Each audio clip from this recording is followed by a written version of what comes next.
Анамның қайтқанына 2 ай болды. Сентябрьдің 5-інде таңертең оятсақ тым тұрмады.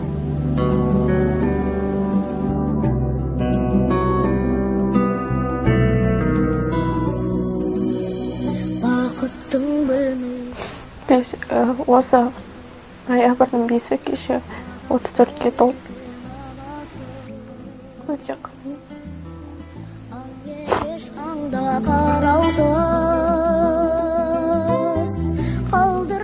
Қазіргі таңда артымда жетімнің көзі жас екен. Артымда тұрған 3 бауырым бар. Оларды сабаққа апарып, сабағын оқытып, Әкенің озбар жүрегі. кірлерін жуып, тамақ істеп беремін.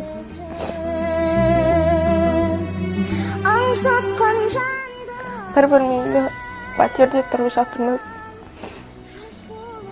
Жуынатын, бет-аузымыз жуатын бөлме жоқ. Бізге бауырларымды жуындыратын ыстық су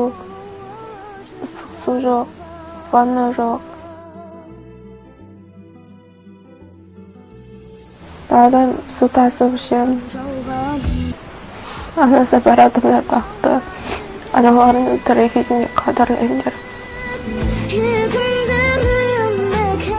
Мамам тірі болғанда күнделікті, оған күнде мен сені жақсы көремін, мама деп айтар едім.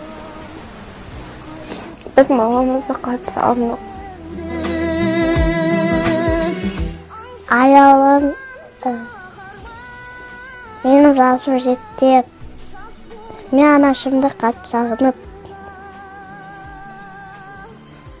жақсы көремін.